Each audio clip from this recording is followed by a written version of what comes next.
तो अभी तक 3 मीटिंग्स में हम लोगों ने इंट्रोडक्टरी इंफॉर्मेशन दी। अब आज गीता को शुरू करने जा रहे हैं।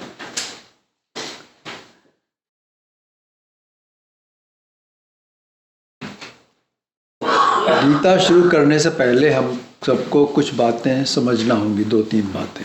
पहली बात यह है कि गीता महाभारत युद्ध आरंभ होने के बिल्कुल पहले ही दी गई थी। गीता का ज्ञान, ये दृश्य को अपने सामने करने का प्रयास करिए कि और पूरी गीता पढ़ते हुए इसे सामने रखिए। गीता क्या है? युद्ध के समय भगवान कृष्ण ने अर्जुन के प्रश्नों का उत्तर दिया, वो गीता है।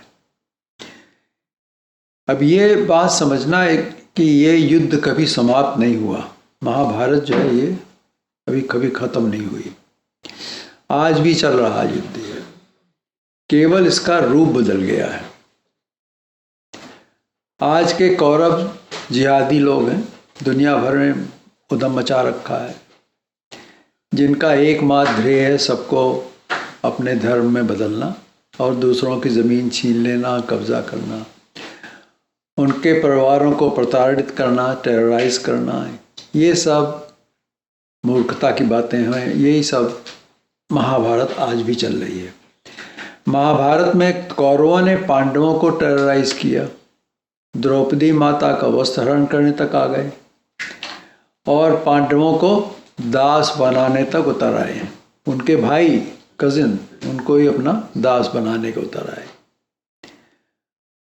आज हमारे आरएसएस के मुखिया कहते हैं कि हिंदू मुसलमानों का डीएनए एक ही है, तो कौरव और पांडवों का डीएनए भी एक ही रहा होगा। वे दोनों एक ही वंशज के थे।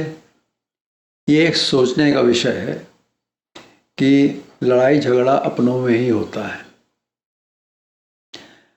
भारत को कहा है, महाभारत को क्या कहा गया? धर्म युद्ध। ठीक है। तो अगर द्वापर में जो महाभारत हुई उसके माध्यम से भगवान श्री कृष्ण ने बताया कि इसमें विजय क्या है और विजय कैसे पाई जा सकती है धर्म युद्ध में। जब हम आपसे कहें धर्म तो आप कहेंगे हिंदू, मुस्लिम आदि, क्रिश्चियन, इस धर्म कहेंगे कि नहीं कहेंगे? लेकिन अपनी सोच को थोड़ा बदलिए। सभी मनुष्यों के अनेक धर्म हैं।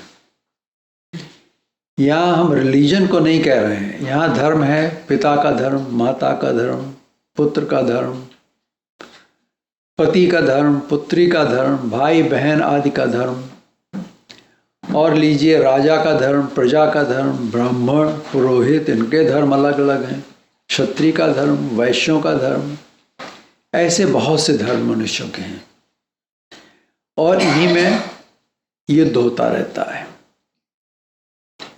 ये हिंदू मुस्लिम तो बनाए हुए हैं सब, लेकिन ये धर्म, असल में जो धर्म युद्ध है ये यही धर्म युद्ध है। अगर सही रूप से देखें तो द्वापर की महाभारत में ऐसे ही धर्म के लिए युद्ध हुआ था। इन धर्मों के पालन में जो युद्ध होते रहते हैं उनके कारण क्या है? इनडिसीजन और इग्नोरेंस, अज्ञानता। ऐसे युद्ध जब तक सृष्टि है तब तक होते ही रहेंगे, ये कभी रुकने वाले नहीं। तो ये आपको सोचना है कि ये महाभारत अभी भी चल रही है। परिवार के अंदर लोगों की महाभारत होने लगती, भाई बहन का झगड़ा होता है, किसके लिए? प्रॉपर्टी के लिए झगड़ते हैं, इनहेरिटेंस के लिए झगड़ते हैं। ये सब महाभारत तो है। तो ये है धर्म युद्ध, और धर्म युद्ध है ही क्या है? महाभारत। तो महाभारत चलती आ रही है। इन युद्धों को कैसे लड़ा जाए और कैसे इसमें जीत पाई जाए, ये भी भगवान श्री कृष्ण ने गीता में बताया है।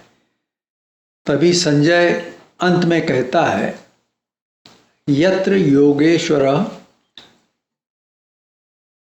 कृष्ण यत्र पार्थ धनुर्धर।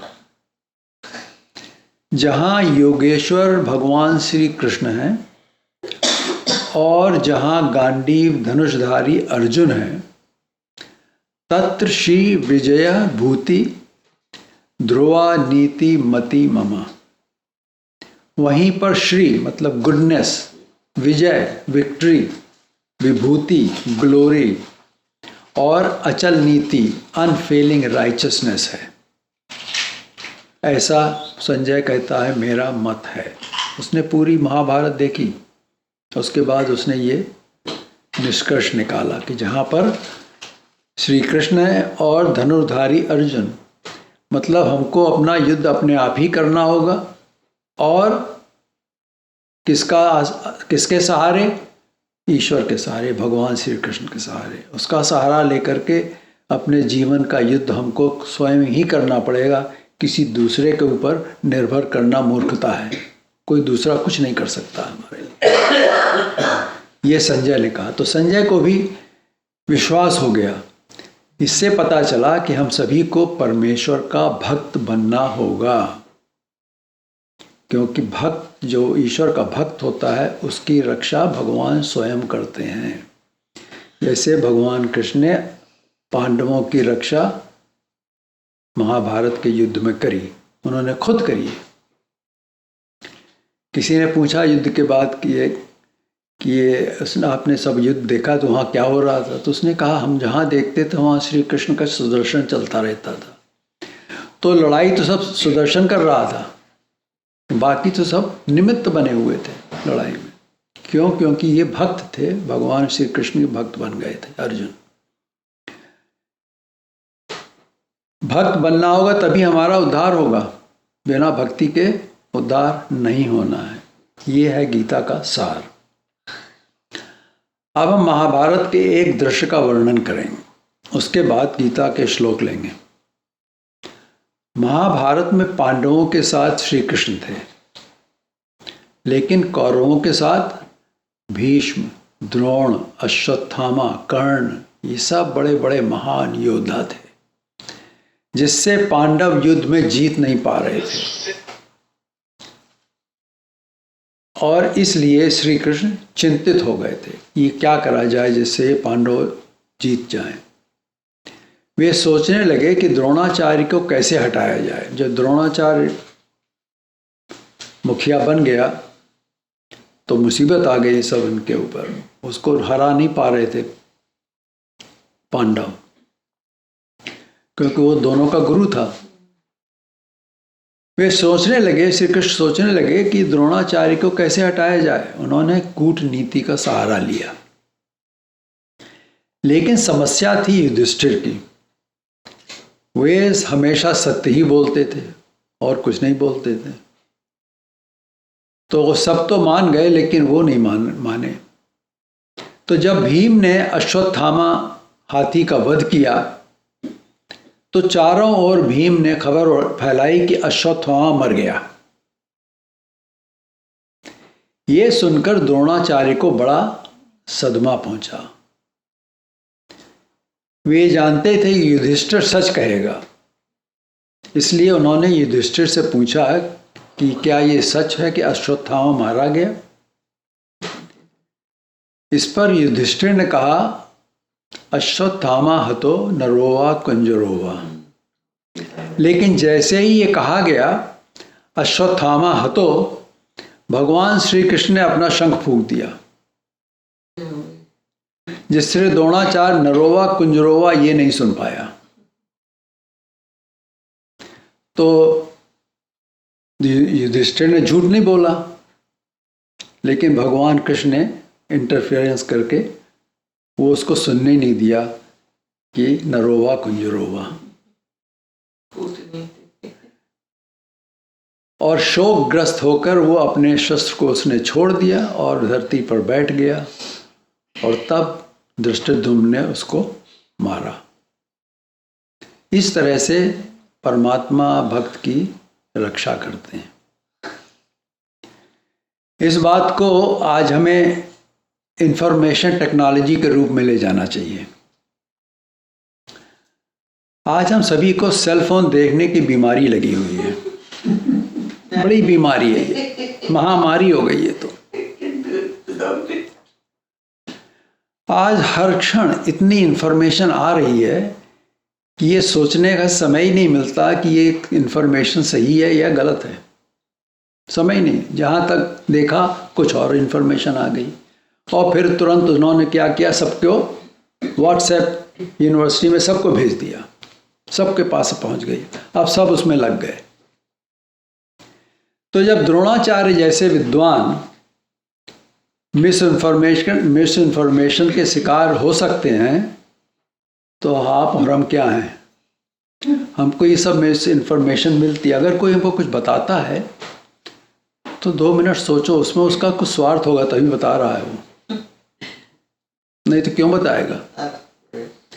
और वो सेल फोन में ऑटो विजुअल सब ऑडियो विजुअल हो जाती है, पूरी तरह से घेर लिया जाता है आपको और आप कहीं जा ही नहीं सकते, फंस गए उसके अंदर।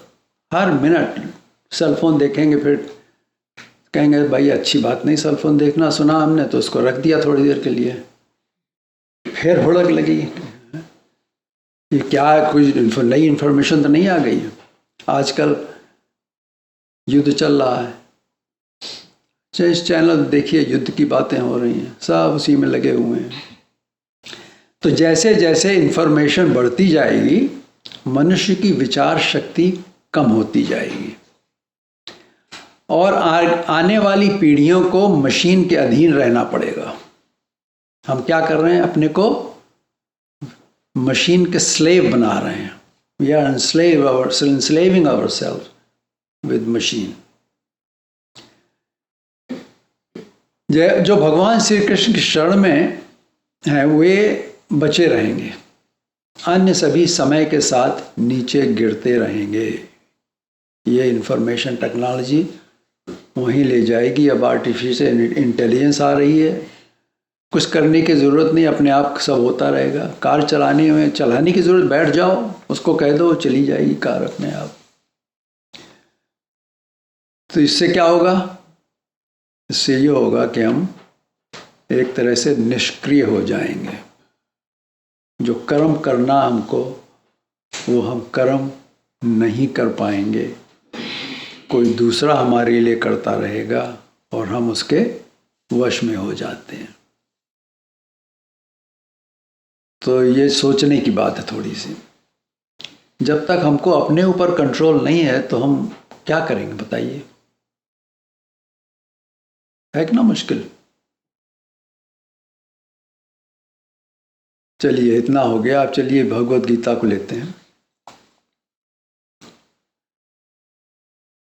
पहला श्लोक है, धृतराष्ट्र उवाच धर्मक्षेत्रे कुरुक्षेत्रे समवेतायुयुत्सवः मामकाः पाण्डवाश्चैव किमकुर्वत संजय।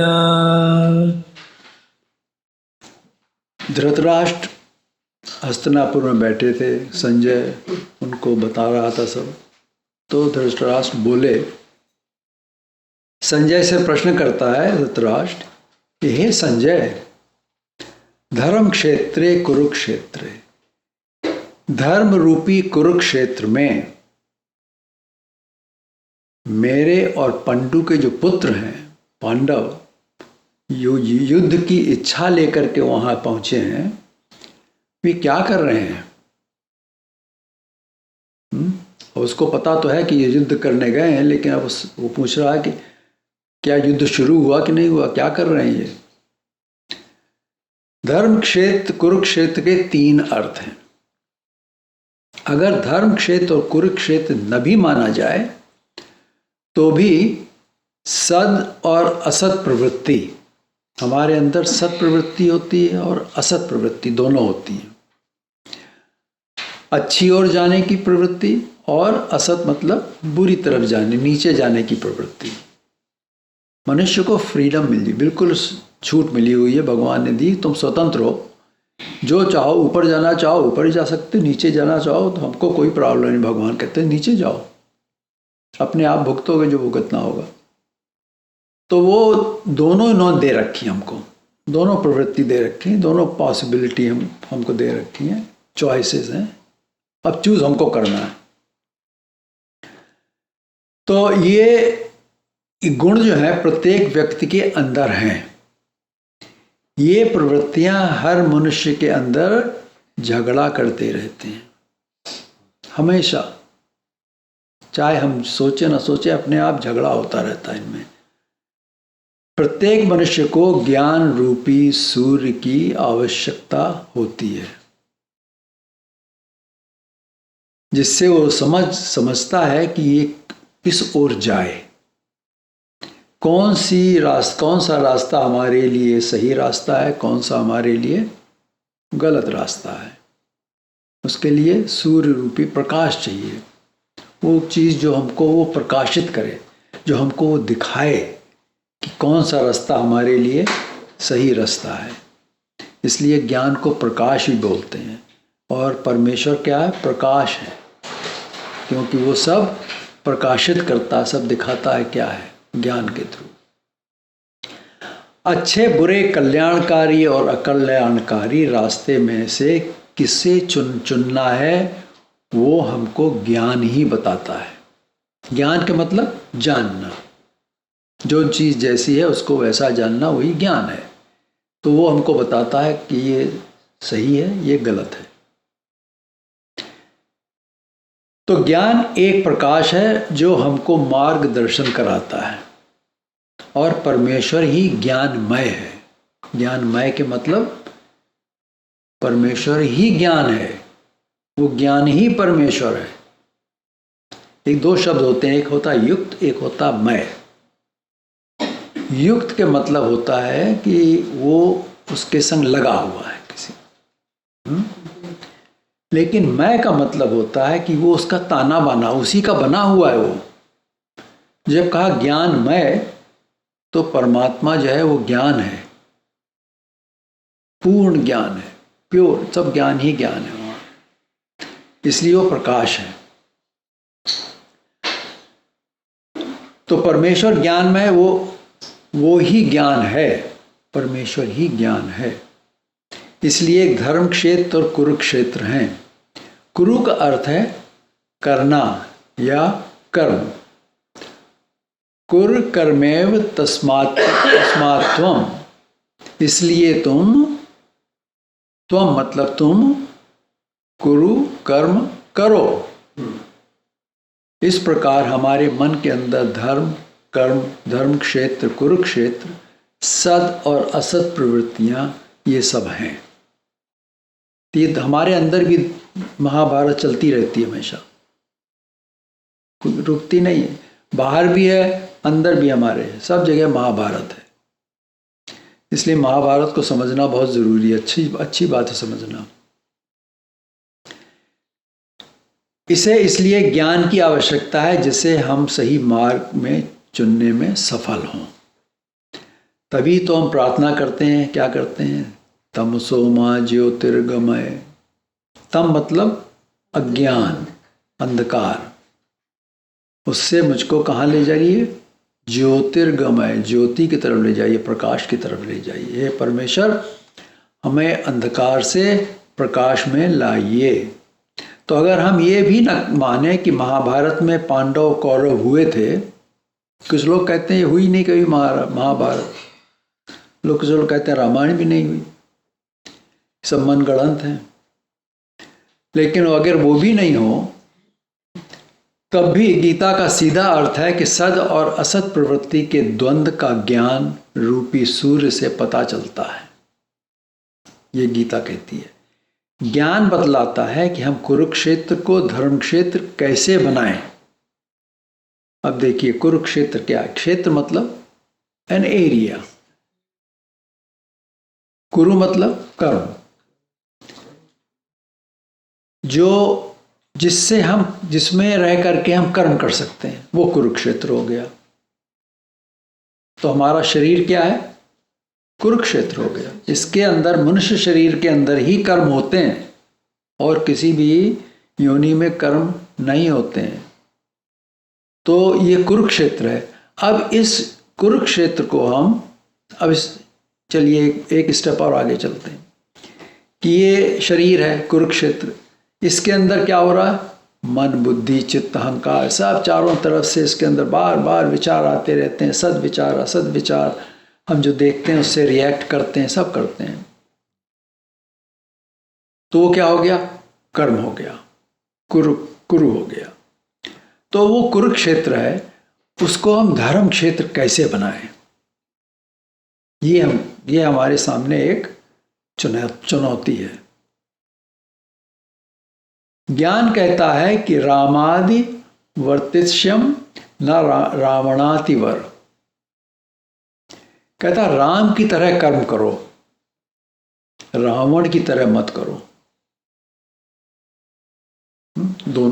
रावण ही बड़ा विद्वान था, लेकिन वो बड़ा दुष्कर्म करता था। इधर महाभारत में दुर्योधन को भी ज्ञान तो था कुछ, ये तो नहीं बेवकूफ था, लेकिन उसकी मति भ्रष्ट हो गई थी, तो वो भी गलत काम कर रहा था। तो कहते हैं राम की तरह कर्म करो, रावण की तरह नहीं। अगर संसार में तुमको सफलता चाहिए तो जैसे राम ने अपना जीवन बिताया, उसी तरह से हमको भी अपना जीवन संसार में बिताना है। मोक्ष के लिए नहीं, संसार के काम में। मोक्ष के लिए तो हमको श्री कृष्ण की भक्ति करना पड़ेगी। पांडवों की तरह कर्म करो, धृतराष्ट्र के पुत्रों की तरह नहीं।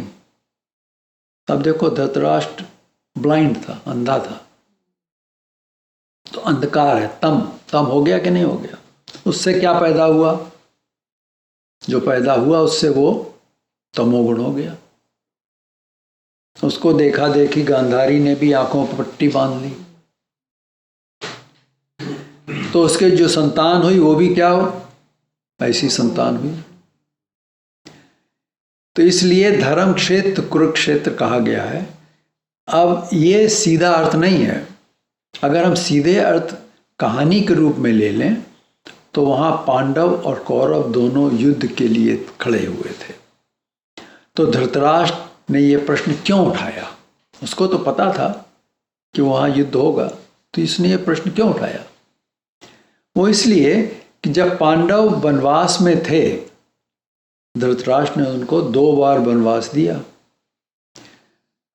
तब धृतराष्ट्र ने जानबूझकर संजय को पांडवों के पास उन्हें समझाने के लिए भेजा था। किसी ने महाभारत देखी ना, उसमें संजय जाता है वहां पर समझाने के लिए। वो कहता कि आप लोग तो धर्म के लोग हैं। उनका सबसे बड़ा भाई धर्मराज था, युधिष्ठिर। आप लोग सब धर्म लोग हैं, आप लोग ही मान लीजिए। दुर्योधन नहीं मान रहा तो आप ही मान लीजिए। धृतराष्ट्र ने जानबूझकर पांडवों को 12 वर्ष के 2 वनवास दिए, जिससे जंगलों में साधुओं के बीच में रहकर उनके विचार भिक्षुक वाले विचार बन जाएं। ब्रेन वॉशिंग हो रही थी। तो यहां धृतराष्ट्र पूछ रहा है कि जो चाल उसने चली थी उसका कुछ प्रभाव उनके ऊपर पड़ा? नहीं तो प्रश्न उठता ही नहीं, क्योंकि वे दोनों युद्ध करने के लिए ही आए थे। तो वो सोच रहा जो हमने चाल चली, हो सकता है इन्होंने युद्ध नहीं कर रहे हों ये लोग। तो ये पूछ रहा है कि ये क्या कर रहे हैं दोनों हमारे पुत्र और पांडवों के पुत्र जो युद्ध की इच्छा लेकर के वहां गए, वो क्या कर रहे हैं? कुछ और लोग इस प्रश्न का अर्थ निकालते हैं कि जब कहीं भी लड़ाई होती है तो लोग बड़े उत्सुक हो जाते हैं, यानी तमाशा देखते हैं। सभी जानना चाहते हैं वहां क्या हो रहा है, कौन जीत रहा है, किसने किसको मारा। तो इस प्रश्न का एक अर्थ ये भी हुआ कि लड़ाई कहीं भी हो रही हो, मनुष्य का मन सदा लड़ाई की बातें सुनना चाहता है कि वहां क्या हो रहा है। ठीक है कि नहीं? जब 2 लोग लड़ रहे हैं तो लोग देखते हैं कि अरे कौन जीता, देखो कौन क्या हो रहा है। खुद नहीं जाएंगे उसमें, कहीं मारे जाएंगे, तो इसलिए वो देखते रहते हैं। तीसरा अर्थ ये लगाया गया कि क्योंकि कुरुक्षेत्र एक धर्म क्षेत्र था, तो वहाँ पांडुपुत्र जो धर्म वाले थे उनके ऊपर उस स्थान का कुछ प्रभाव पड़ा कि नहीं पड़ा। देखिए धर्म क्षेत्र में धर्म का प्रभाव होता है। वो क्षेत्र क्या है? धर्म क्षेत्र है।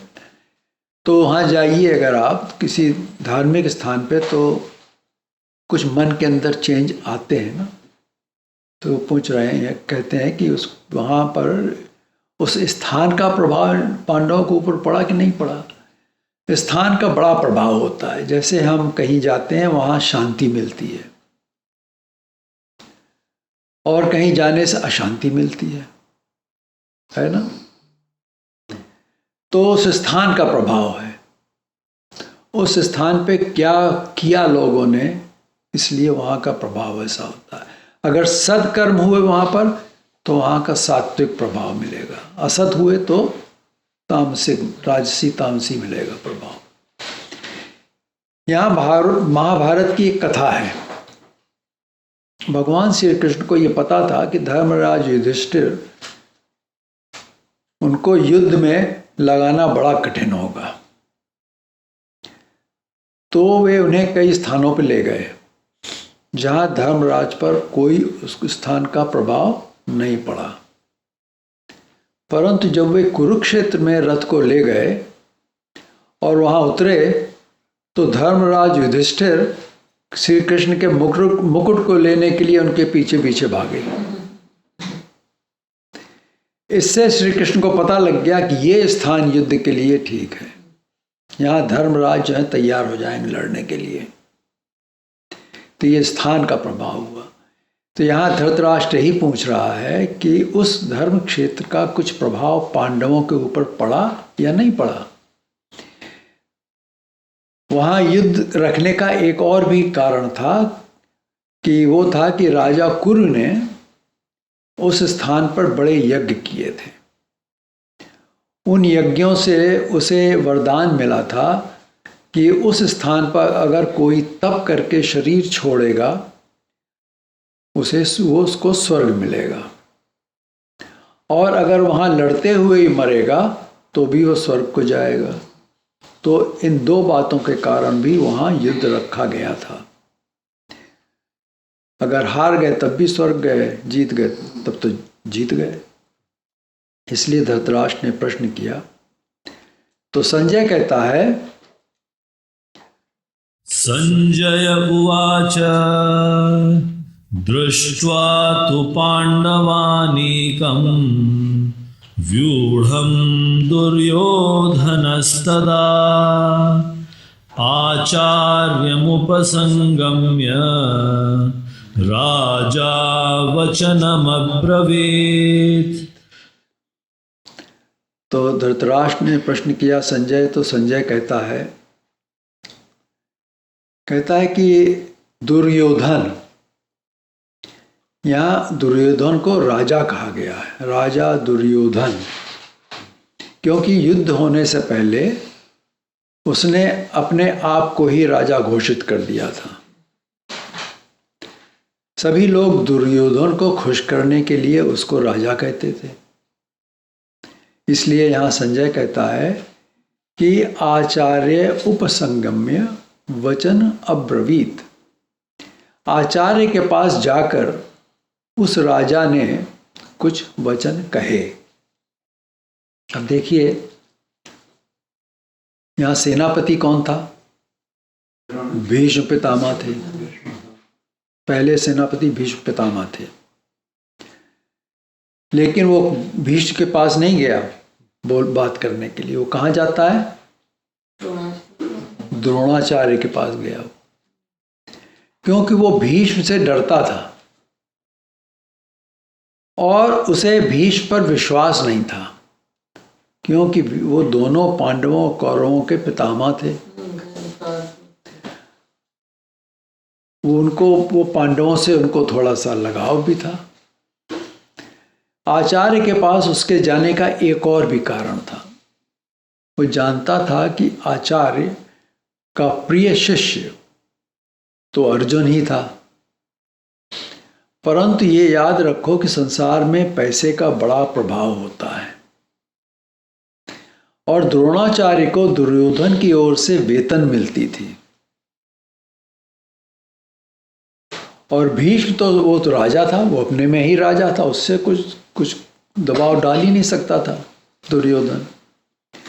तो द्रोणाचार्य ब्राह्मण था, परंतु उसके पास जीविका नहीं थी। उसने अपने पुत्र अश्वत्थामा को दूध के स्थान पर पानी में आटा घोल करके दूध दिखा पिलाया था उसको, इतना पुअर था वो। इसलिए वो जानते हुए भी कि दुर्योधन गलत है, द्रोणाचार्य उसका साथ देता था। पेट भरने के लिए दुनिया भी आज भी सभी की यही हाल है। दुर्योधन ये जानता था कि आचार्य पांडवों के पास तो जा नहीं सकते, क्योंकि उनके पास भी पैसा नहीं है। पांडवों के पास कुछ था ही नहीं, वो तो सब राज्य हार चुके थे, छीन लिया था उनका सब, तो उनके पास कोई पैसा नहीं था, तो वो कहाँ जाएगा? वो दुर्योधन को छोड़ के कहीं जा ही नहीं सकता। तो आचार्य पैसे के लिए उसका गुलाम है। तो दुर्योधन आचार्य द्रोणाचार्य से कहता है, दृष्ट्वा तु पांडवा नीका व्यूढ़, पांडवों की बड़ी बनी हुई सेना को देखकर आचार्य को दुर्योधन ताने से कहता है, क्या कहता है? पश्यैतां पाण्डुपुत्राणाम् आचार्य महतीं च मों व्यूढां द्रुपदपुत्रेण तव शिष्येण धीमता। कहता है, हे आचार्य, तुम्हारा बुद्धिमान शिष्य तव धीमता शिष्येण, आपके बुद्धिमान शिष्य ने, ये कौन बुद्धिमान शिष्य था? दृष्टपुत्रेण, जो द्रुपद का पुत्र है, उसके द्वारा रची हुई व्यूढ़म, इस पांडुपुत्रों की बड़ी सेना को देखो आप। दुष्ट जो था, जो दुष्टद्युम्न था, उसने सेना रची थी। ये एक फॉर्मेशन होती, जैसे लड़ाई के अंदर जाते हैं तो फॉर्मेशन, व्यू कहते हैं, फॉर्मेशन हुआ, उसके अंदर ऐसे घेरो दुश्मन को कि वो निकल ही ना पाए। तो पांडवों का कोई राज्य नहीं है, फिर भी उसकी सेना कितनी बड़ी है। आचार्य इसको ताने से कहता, देखिए आपके बुद्धिमान शिष्य ने, द्रुपद पुत्र ने, ये पांडवों की इतनी बड़ी सेना का व्यू रचा हुआ है। उनके पास कुछ है नहीं, लेकिन देखिए कितनी बड़ी सेना बनाई है। उस समय भारत में 18 अक्षौहिणी सेना थी। एक अक्षौहिणी सेना में 21,870 रथी होते थे, 21,870, और उतने ही 21,870 हाथी होते थे। 65,610 घोड़े और 109,350 पैदल लड़ाई करने वाले होते थे। 1 लाख से ऊपर होते थे। ये महाभारत के आदि पर्व में इसका विवरण किया गया है। तो दोनों राज्यों की सेना मिलकर 18 अक्षौहिणी सेना थी। पांडवों की जो थी सेना थी वो 7 अक्षौहिणी थी, और कौरवों की ओर से लड़ने वाली सेना जो थी 11 अक्षौहिणी सेना थी। इतना अंतर होते हुए भी, कितनी बड़ी सेना थी कौरवों की कंपेयर टू पांडव, बहुत बहुत बड़ी थी। इतना अंतर होते हुए भी दुर्योधन पांडवों की सेना को बड़ा समझ रहा था।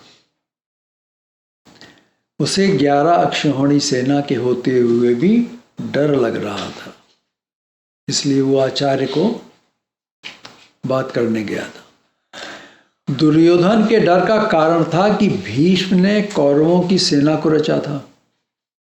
भीष्म सेनापति थे, और पांडवों की सेना को द्रुपद पुत्र धृष्टद्युम्न ने पतत्री के रूप में रचा था।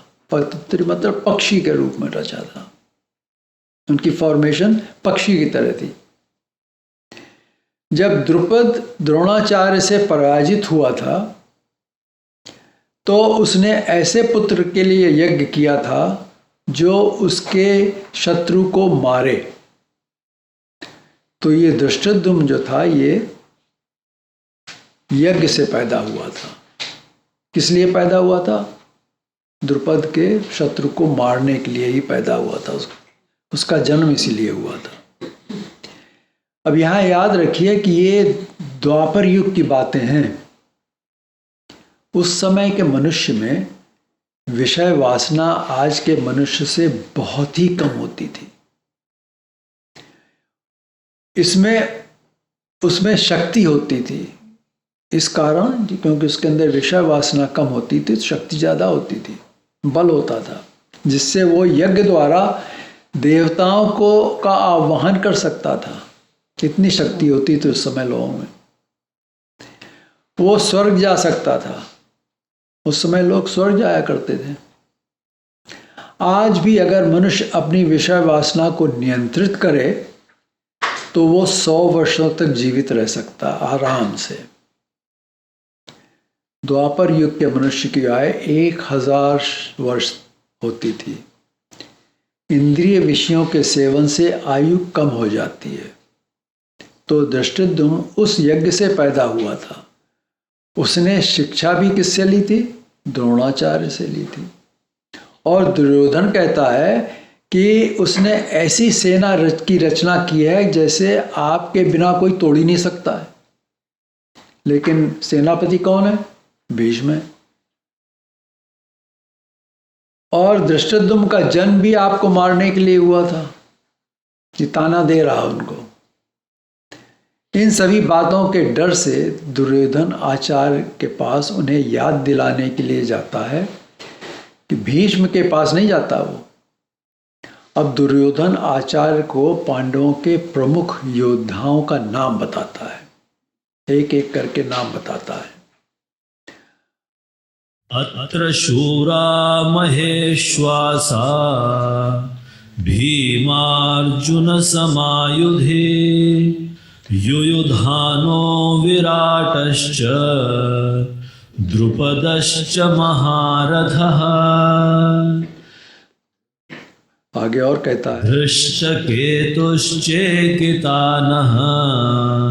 काशीराजश्च वीर्यवान् पुरुजेत् कुन्तिभोजश्च शैब्यश्च नरपुंगवः।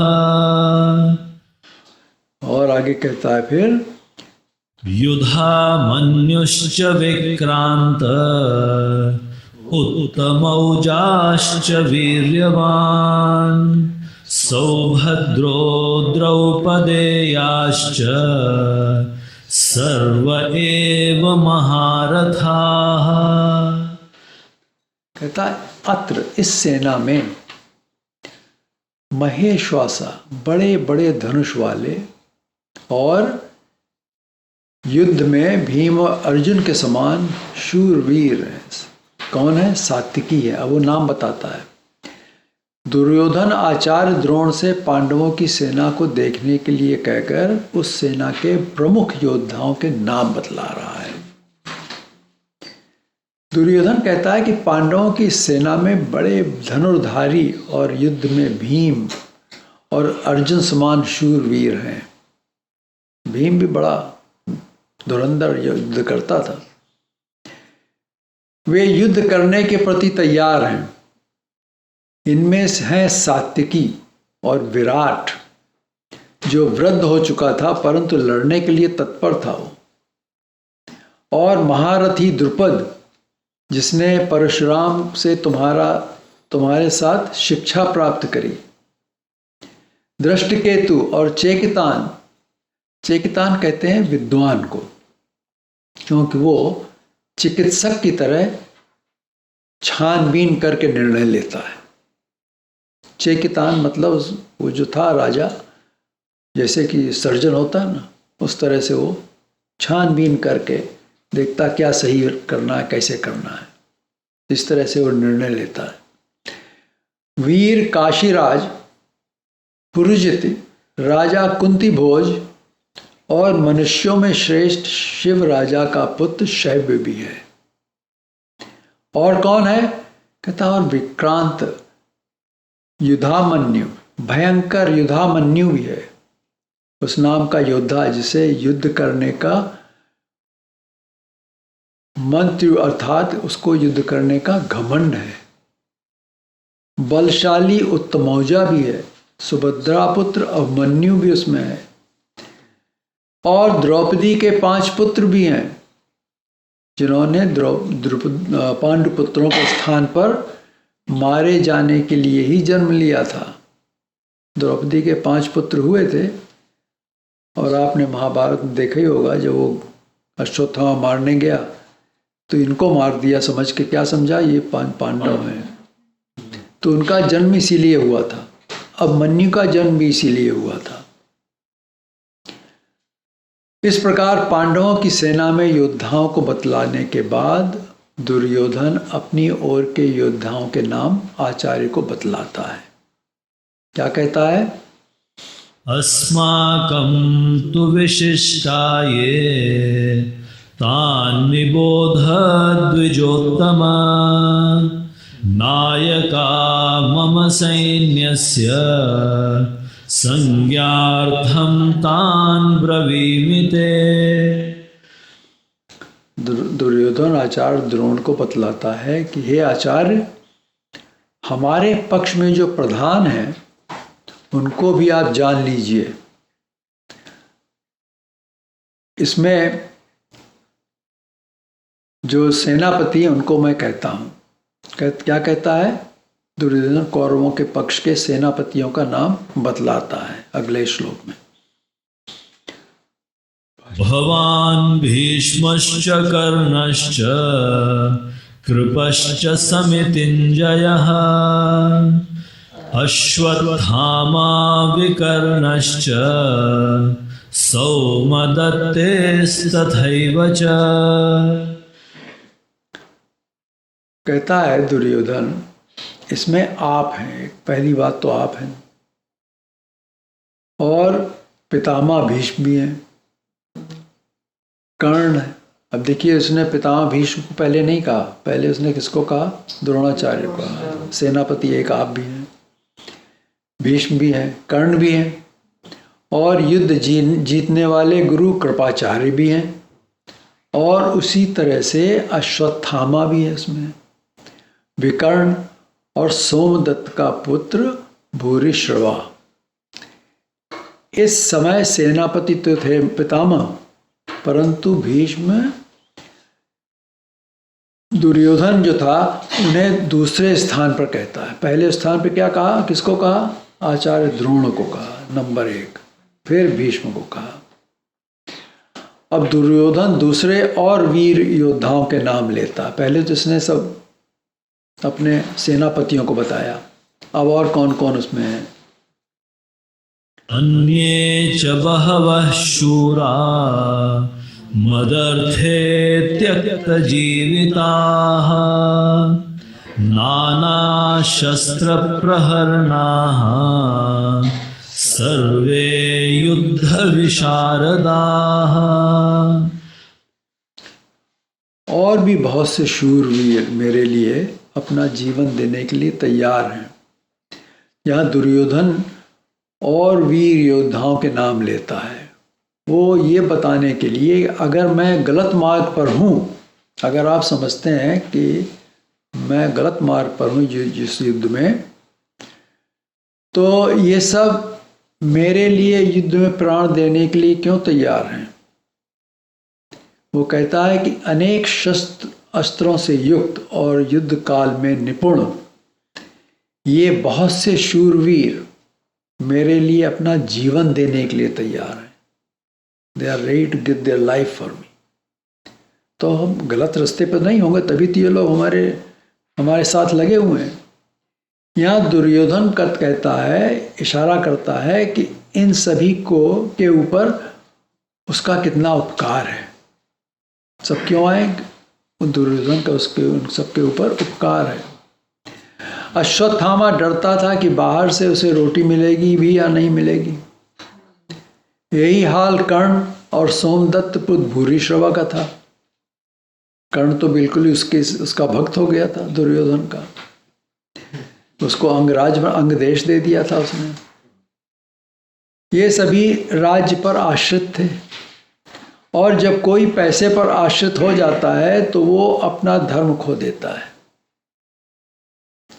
कौरव सेना में एक भीष्म को छोड़कर सभी दुर्योधन के द्वारा खरीदे हुए थे। किसी रूप में उसने उनको खरीद रखा था, ऑब्लिगेशन था। तो यहां भी धर्म क्षेत्र कुरुक्षेत्र आ गया। भीष्म एक वसु था, 8 वसु देवता हैं, उनमें से एक वसु भीष्म था। उसने अपने अधर्म का साथ तो दिया, परंतु उसके मन में धर्म कभी कभी आकर को उसको कुरेदता भी था। उसने क्या किया? उसने प्रतिज्ञा करी थी कि वो इस राज्य के राज सिंहासन को बचाए रखेगा, चाहे कुछ भी हो जाए। तो गलत आदमी बैठ गया उस पर, तो उसको बचाना पड़ गया, क्योंकि उसकी प्रतिज्ञा थी। तो यह अधर्म हो गया कि नहीं हो गया? तो अधर्म के संग लग गया था वो, लेकिन उसको अंदर से लगता था कि ये ठीक नहीं है, कुछ गलती है। लेकिन अब क्या करे, वो वचनबद्ध है, प्रतिज्ञा ले रखी उसने। कहते नाना शस्त्र प्रहरणा सर्वे युद्ध विशारदा। दुर्योधन ये कह रहा था कि उसकी सेना के योद्धा सभी प्रकार के शस्त्र चला सकते हैं और वे युद्ध कला में निपुण है, परंतु इतनी बड़ी सेना होते हुए भी दुर्योधन के दोनों सेनाओं के वर्णन के करने का कारण क्या था? उसने क्यों दोनों सेनाओं का वर्णन किया? पहले उसने पांडवों की बताया, फिर अपना बताया। ऐसा क्यों बताया? वो आगे कहता है, अगले श्लोक में बताता है। अपर्याप्तं तदस्माकं बलं भीष्माभिरक्षितं पर्याप्तं त्विदमेतेषां बलं भीमाभिरक्षितम्।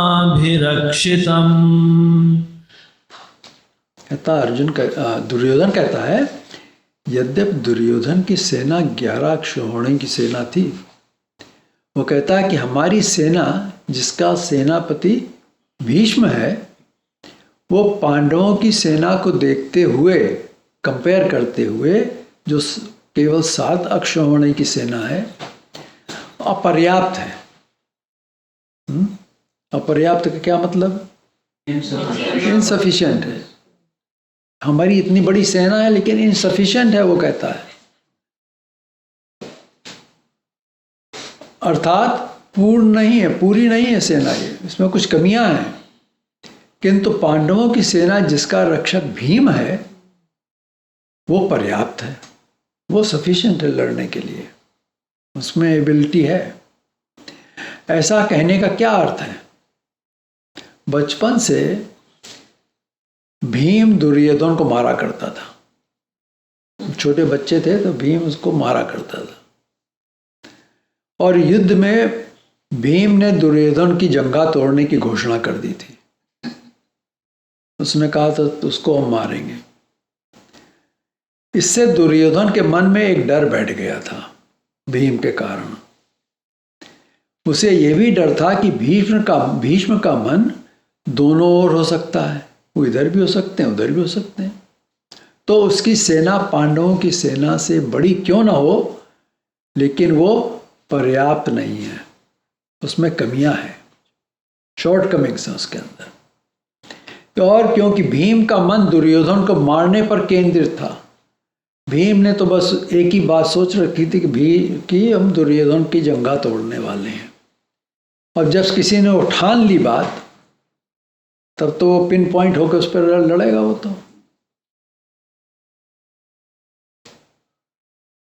तो पांडवों की छोटी सेना भी पर्याप्त है। इस प्रकार अपनी सेना की कमी दिखाते हुए दुर्योधन कहता है, अयनेषु च सर्वेषु यथा भागमवस्थिताः भीष्ममेवाभिरक्षन्तु भवन्तः सर्व एव हि। कहता इसलिए मैं चाहता हूं कि सभी जगहों पर अयन, सभी जगहों पर जहां शत्रु हमला कर सकते हैं,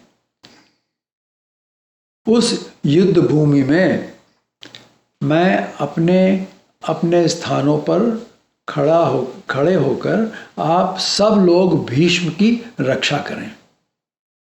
अब उसको क्या कहने का मतलब, कहता था कि भीष्म के ऊपर उसको कोई कॉन्फिडेंस नहीं था कि भीष्म दोनों तरफ जा सकते हैं, इसलिए कहता है कि आप सब लोग भीष्म को चारों तरफ से घेरे रहिए युद्ध भूमि में, जिससे कि वो दूसरी तरफ न जाए।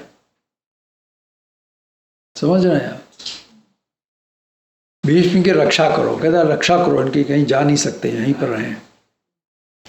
पांडवों की ओर एक भीम ही रक्षा करने वाला था, परंतु भीष्म पर उसे विश्वास न होने के कारण दुर्योधन सबसे कहता है कि वे उसकी रक्षा करें। किसकी?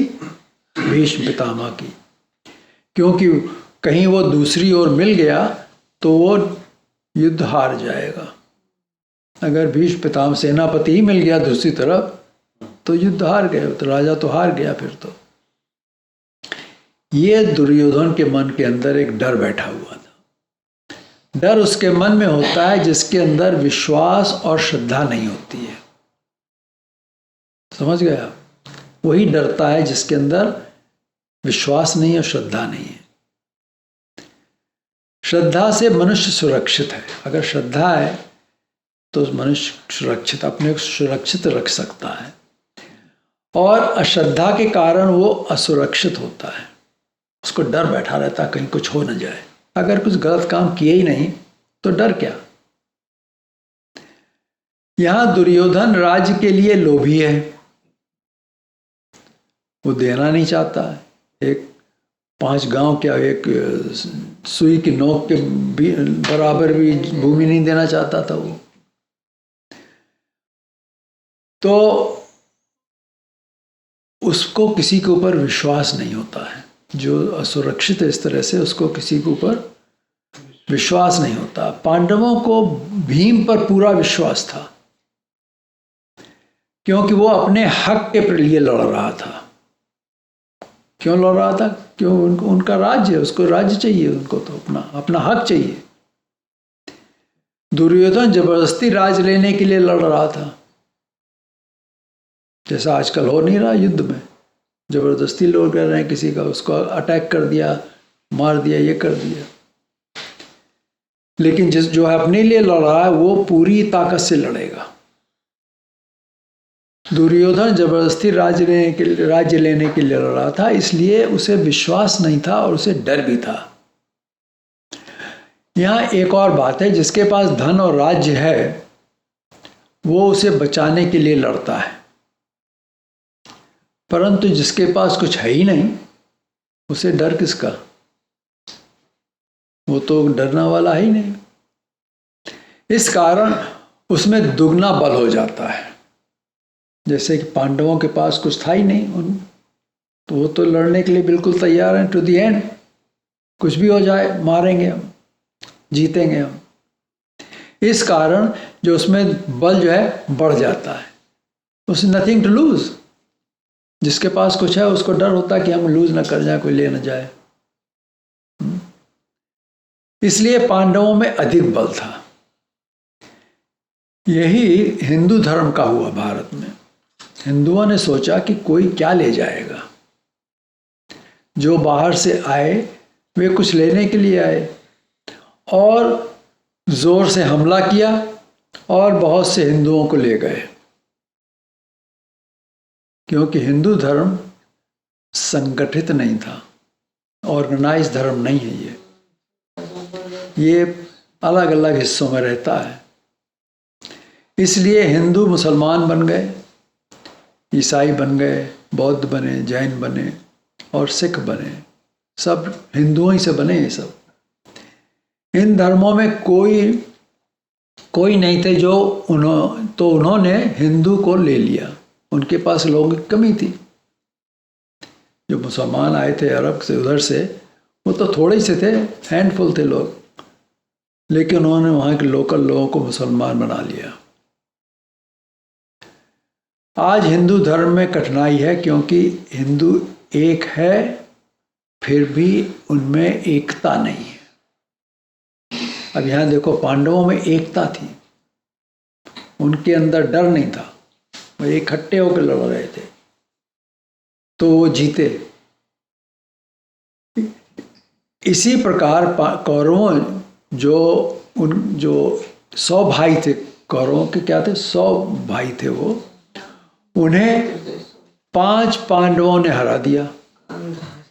उनमें एकता नहीं थी 100 में, तो उनको हरा दिया किसने? 5 पांडवों, जिनके अंदर एकता थी। यहाँ कौरव राज्य को पकड़े बैठे थे और पांडव बाहर से आए, जैसा कि भी बताया ना भारत किस्सा, बाहर से लोग आए। तो इस तरह से आप देखिए, पांडव बाहर से आए, उनको तो उनके पास कुछ था ही नहीं, उनको निकाल दिया गया था, उन्होंने राज्य जीत लिया। यहाँ दुर्योधन की चिंता को देखते हैं, क्या कहते हैं अगले श्लोक में?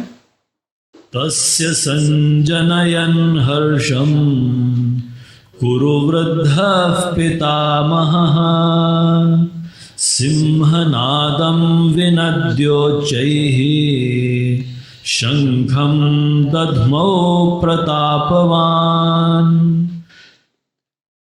कुरु युद्ध, कौरवों में वृद्ध, कुरु वृद्ध, कौरवों में वृद्ध कौन था? प्रतापवान, बड़े प्रतापी। हर्षम, हर्ष उत्पन्न करने के लिए ऊंचे स्वर से पितामह ने उस दुर्योधन के हृदय में सिंहनाद के सदृश गर्जना करके शंख बजाया। तो इस प्रकार द्रोणाचार्य से कहते हुए दुर्योधन के वचनों को सुनकर प्रतापी कुरु वृद्ध पितामह भीष्म को पता लग गया कि दुर्योधन डर गया है, इसके दिल के अंदर डर बैठ गया है। इसलिए उसके हृदय में हर्ष पैदा करने के लिए, एनकरेजमेंट कर देने के लिए प्रतापी भीष्म ने सिंह की तरह गर्जना करी और शंख बजाया। उनका जो शंख था उसने फूंका। इस प्रकार भीष्म ने युद्ध घोषित कर दिया। शंख बजा तो मतलब युद्ध घोषित हो गया, सेनापति ने शंख बजा दिया। अब क्या होता है? ततः शंखाश्च भैर्यश्च पणवानक गोमुखाः सहसैवाभ्यहन्यन्त सशब्दस्तुमुलोऽभवत्। इसके बाद और कई शंख बजे। जब सेनापति ने बजा दिया तो और जो लोग तो दूसरे सेनापति नीचे के थे, उन्होंने भी सबने शंख बजाया और नगाड़े, ढोल, मृदंग, तुतूरी आदि ये सब बजने लगे। उनके बजने की आवाज बहुत भयंकर थी, तुमुल, बड़ा भयंकर। इस तरह से आवाज वहां पर हुई युद्ध की घोषणा होने के बाद। फिर ततः श्वेतैर्हयैर्युक्ते महदे स्यन्दने स्थितौ माधवः पाण्डवश्चैव दिव्यौ शंखौ प्रदध्मतुः। इस प्रकार कौरवों के शंख और बाजों की भयंकर आवाज होने के बाद, क्योंकि अब कौरवों ने युद्ध घोषित कर दिया, श्वेत घोड़े, सफेद घोड़े से युक्त उत्तम रथ पर बैठे हुए भगवान श्री कृष्ण और अर्जुन, उन्होंने अपने अलौकिक शंख बजाए। एक बात याद रखनी है कि यहां श्री कृष्ण और अर्जुन का वर्णन एक साथ किया गया है। उस श्वेत घोड़ों से युक्त उत्तम रथ पर जो बैठे थे, एक भगवान कृष्ण थे और अर्जुन थे। यहां कहा स्थितो, दो बैठे हुए, तो अर्जुन जो जीव था, जो कर्म कर रहा है वहां पर, और माधव जो साक्षी है, दोनों साथ हैं उस रथ पे। अर्जुन के साथ कोई साधारण पुरुष नहीं है, वो माधव के मतलब मायापति।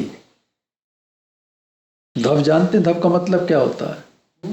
जैसे कहते हैं विधवा, सधवा होते हैं कि नहीं? धव उसमें है। तो जो मायापति है, माधव, माँ मतलब माया, माया का जो पति है माधव, ये दोनों थे। अर्जुन वो है जो संसार में सीधा चलता है। अर्जुन शब्द का मतलब है जो सीधा चलता है, उसको टेढ़ा मेढ़ा नहीं चलता, इधर उधर नहीं करता। वो जो देखता वो कह देता है, उसको कोई उसमें डर नहीं होता है। तो इसलिए उसने ज्ञान को लिया, उसके मन में संशय नहीं होता है। जो सीधा चलता है वो सीधा रहता है, जिसके मन में खोट होती है वो, उसको ज्ञान नहीं मिल सकता है। मनुष्य शुरू में तो सीधा होता है, उसे टेढ़ा हम सब बना देते हैं संसार के लोग। बच्चे को झूठ कौन सिखाता है? हम ही लोग सिखाते हैं झूठ बोलना। बच्चा वैसे तो सही बोलेगा, कभी झूठ नहीं बोलेगा शुरू में, उसे झूठ पता ही नहीं होता है। उपनिषदों की शिक्षा है सत्यम वद, धर्मम चर, कुर्ताम न प्रमदित्वम, मातृदेव भव, पितृदेव भव, आचार्य देव भव। जो सच्चा होगा वही धर्म और ज्ञान का आश्रय लेता है। जिसके अंदर खोट है वो, क्योंकि धर्म तो सीधा चलता है, तो उसमें कोई डरने की बात भी नहीं। इस प्रकार भगवान श्री कृष्ण और अर्जुन, इन दोनों ने दिव्य शंख बजाए। अब संजय भगवान कृष्ण, अर्जुन और भीम के शंखों के नाम बताता है। क्या क्या इन लोगों के सबके शंखों के नाम थे, स्पेसिफिक शंख थे। पांचजन्यम ऋषिकेशो देवदत्तं धनंजयः, पौंड्रम दध्मौ महाशंखं भीमकर्मावृकोदरः। ऋषिकेश, यहाँ भगवान श्री कृष्ण को ऋषिकेश के नाम से संबोधित किया गया है, बताया गया है। इसका अर्थ है जो अपनी इंद्रियों का मालिक है। ऋषिक, ईश, ईश मतलब मालिक, ऋषिक मतलब इंद्रियां। वेदों में दो शब्द आते हैं, आर्य और दास। अंग्रेजों ने इसका अर्थ लगाया, आर्य का मतलब मास्टर और स्लेव दास। तो उन्होंने कहा कि जो आर्य भारत में आए, तभी तो उनकी थ्योरी क्या थी, बाहर से आर्य आए थे। जो आए उन्होंने यहाँ के लोगों को जीतकर दास बना लिया, स्लेव बन गए उनके, और वे दास ही बाद में शूद्र बन गए। ये अंग्रेजों का कहना था। आर्य और दास का अर्थ है तो वही, मास्टर और स्लेव, परंतु यहाँ अर्थ है मनुष्य की इंद्रियों के लिए। जिसने अपनी इंद्रियों को वश में किया है वो आर्य है, और जो वो अपनी इंद्रियों का मास्टर हो गया वो आर्य है, और जो अपनी इंद्रियों के अधीन है वो इंद्रियों का दास बन गया। उसे अनार्य भी कहते हैं। आर्य अपनी इंद्रियों को वश में रख के चलता है, इसलिए यहाँ भगवान श्री कृष्ण को ऋषिकेश कहा गया, ऋषिक ईश। तो भगवान श्री कृष्ण ने 5 जन्य शंख फूंका। ये 5 जन्य शंख समुद्र मंथन के समय पर निकला था समुद्र से और विष्णु को दिया गया था। इसमें शक्ति थी और उस समय भगवान श्री कृष्ण चतुर्भुज रूप विष्णु के रूप में आए थे। उन्होंने अवतार लिया था चतुर्भुज रूप में, इसलिए उनके पास शक्तिशाली 5 जन्य शंख था। उनको विष्णु ने उनको दिया था ये शंख ले जाने के लिए। धनंजय, अर्जुन को कहते हैं धनंजय। धनंजय जिसने धन को जीत लिया है, जिसे धन की कोई चिंता ही नहीं है। जो धन जीत लिया मतलब चिंता ही नहीं धन की।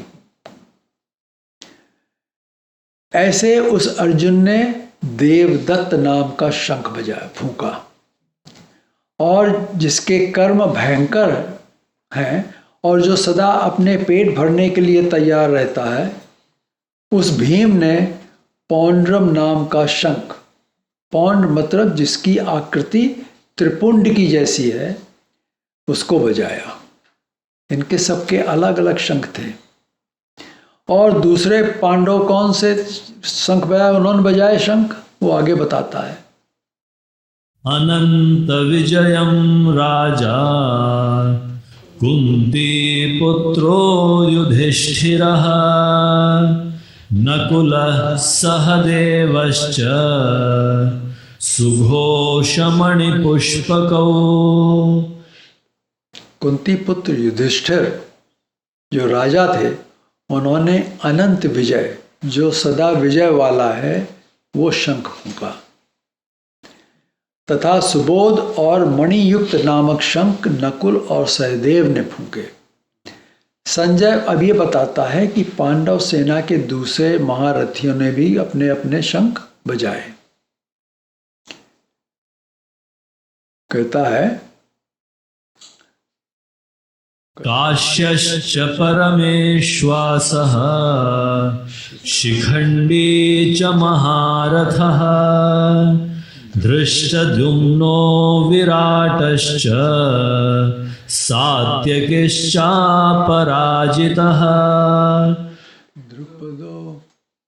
द्रुपदो द्रौपदेयाश्च सर्वशः पृथिवीपते सौभद्रश्च महाबाहुः शंखान् दद्मुः पृथक् पृथक्। संजय कहता है, हे राजन, बहुत बड़े अच्छे धनुष को धारण करने वाले काशीराज और उसके पुत्र महारथी शिखंडी ने और धृष्टद्युम्न, विराट, सात्यकी, राजा द्रुपद, द्रौपदी के 5 पुत्र तथा सुभद्रा पुत्र अभिमन्यु, सबने चारों ओर से अपने अपने शंख अलग अलग बजाए। तो इन श्लोकों में भगवान श्री कृष्ण और 5 पांडवों के शंख के नाम बताए गए हैं और किसी के शंखों का नाम नहीं बताया। ये इसलिए कि जिन शंखों के नाम बताए गए हैं उन्हें किसी न किसी देवता ने उनको दिया था।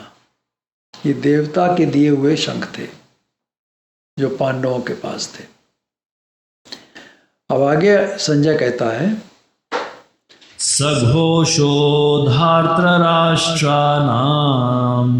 हृदयानि व्यदारयत् नभश्च पृथिवीं चैव तुमुलो व्यनुनादयन्।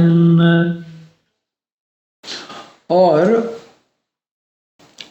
उस तुमुल भयंकर घोष शब्द ने क्या किया, इस भयंकर शंखों के शब्द से धृतराष्ट्र के पुत्र और उनके पक्ष वालों के हृदय को उन्होंने फाड़ दिया। इतनी जोर से आवाज हुई, ऐसी भयंकर आवाज उनसे निकली कि उनके कौरवों के पक्ष के जो भी राजा लोग थे, सबके हृदय हिल गए, दहल गए और भयंकर ध्वनि करते हुए पृथ्वी और आकाश को एक कर दिया। ये सब देवताओं के दिए हुए शक्तियाँ थी उनमें, शंखों में।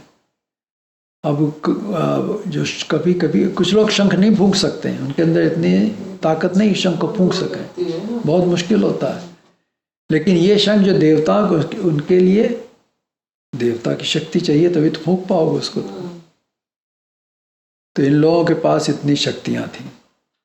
अब आगे कहता है संजय, अथ व्यवस्थितान् दृष्ट्वा धार्तराष्ट्रान् कपिध्वजः प्रवृत्ते शस्त्रसम्पाते धनुरुद्यम्य पाण्डवः ऋषिकेशं तदा वाक्यम् इदमाह महीपते। फिर अर्जुन कहता है, अर्जुन उवाच सेनयोरुभयोर्मध्ये रथं स्थापयमेच्युत। संजय कहता है, हे राजन, इसके बाद जिसके ध्वज पर कपि है, कपिध्वज, कपिध्वज कौन? अर्जुन। अर्जुन के रथ पर कपि बैठता था, हनुमान बैठे थे। पांडव, अर्जुन ने क्या किया? व्यवस्थित पंक्ति में खड़े हुए धृतराष्ट्र की सेना को कपिध्वज अर्जुन ने देखकर कहा, किस समय कहा? उसी समय जब प्रवत्ते शस्त्र संपाते, जब शस्त्र एक दूसरे पर गिरने जा रहे थे, युद्ध की घोषणा हो गई थी और इधर से इन्होंने शंख बजा दिए। अब युद्ध होने वाला था, बिल्कुल शस्त्र चलने वाले थे। उस समय जब शस्त्र एक दूसरे के ऊपर गिरने वाले थे, हे राजन, उस समय पांडव मतलब अर्जुन ने अपना धनुष उठाकर श्री कृष्ण को ये वाक्य कहे। क्या कहा? अर्जुन कहता है, सेनयोर उभयोर मध्य रथम स्थापय मेच्युत। हे अच्युत, आप हमारे रथ को दोनों सेनाओं के बीच में खड़ा कर दीजिए, ले जा करके। अब देखिए, युद्ध होने वाला है, तीर चलने वाले हैं। उसने कहा, हमारे रथ को बीच में, दोनों की सेनाओं के बीच में ले जाकर आप खड़ा कर दीजिए। फिर आगे क्या कहते हैं? यावदेतान् निरीक्षेऽहं योद्धुकामान् अवस्थितान् कैर्मया सह योद्धव्यम् अस्मिन् रणसमुद्यमे। जब तक इनको जो युद्ध करने की इच्छा के लिए तैयार खड़े हैं, उनको मैं देख लूं। क्या देख लूं उनमें? अस्मिन रण समुक्ष में, कि इस रण संग्राम में कैर्मया स योद्धाव्यम, मुझे किसके साथ युद्ध करना है, मैं देखना चाहता हूं। भगवान कृष्ण से कहता, आप वहां रथ खड़ा कर दीजिए, मैं देखना चाहता हूं किस से हमको युद्ध करना है। जब तक मैं भली बात देख न लूं, मेरे रथ को आप वहीं खड़ा रखिए, हटाइए ना वहां से। और वो आगे कहता है, योत्स्यमानान् वेक्षेऽहं य एतेऽत्र समागताः धार्तराष्ट्रस्य दुर्बुद्धेः युद्धे प्रियचिकीर्षवः। दुर्बुद्धि धृतराष्ट्र के पुत्रों का। वो कहता है, इस सेना में जो ये राजा लोग उस दुर्बुद्धि दुर्योधन के युद्ध के हित में चाहने वाले हैं और यहाँ युद्ध करने के लिए आए हैं, मैं उनको देखना चाहता हूँ। तो ये क्या कहता है अर्जुन? कहता ये दुर्बुद्ध अर्जुन और दुर्बुद्धि जो दुर्योधन है, उसको साथ देने के लिए जो जो राजा आए हैं युद्ध करने के लिए, मैं उनको देखना चाहता हूँ। अब यहाँ पर अर्जुन का घमंड दिख रहा है, उसको कुछ प्राइड था, उसे अभिमान था कि उसके जैसा योद्धा कोई है ही नहीं, और उसके पास क्या है, गांडीव है। अर्जुन को गांडीव शिव ने यह कह करके दिया था कि ये 5 पांडवों को बचाएगा और किसी को नहीं बचाएगा। 5 पांडवों को कोई मार नहीं सकता जब तक ये इसके पास ये गांडीव है। गांडीव शस्त्र नहीं था, गांडीव एक अस्त्र था। अब शस्त्र और अस्त्र में अंतर होता है। शस्त्र में शक्ति नहीं होती है, उसमें शक्ति लगाना पड़ती मनुष्य को, शस्त्र चलाना पड़ता है, लेकिन अस्त्र में शक्ति होती है। तो इस गांडीव में शिव की शक्ति थी, महादेव की शक्ति थी। उसमें ये घमंड था कि मेरे ऊपर ही ये सारा युद्ध है, मेरे बगैर युद्ध को हो ही नहीं सकता है, मैं ही युद्ध का सब सर्वे सर्वा हूँ, मैं युद्ध को जीत सकता हूँ। उसने बार बार दुर्योधन को ये बताने की कोशिश करी कि वे गांडीव के सामने नहीं टिक सकते हैं, परंतु उसने सुना ही नहीं। किसने? दुर्योधन ने। यहाँ दुर्योधन को घमंड था कि दुर्योधन तो दुर्बुद्धि है ही, परंतु उसकी ओर से जो लड़ने आए हैं वो भी दुर्बुद्ध हैं। उन्हें मारने से पहले मैं एक बार उनको ठीक से देख तो लूं, जैसा अर्जुन का प्राइड था। कहते कि मैं किन किन को मारने जा रहा हूं, देखिए।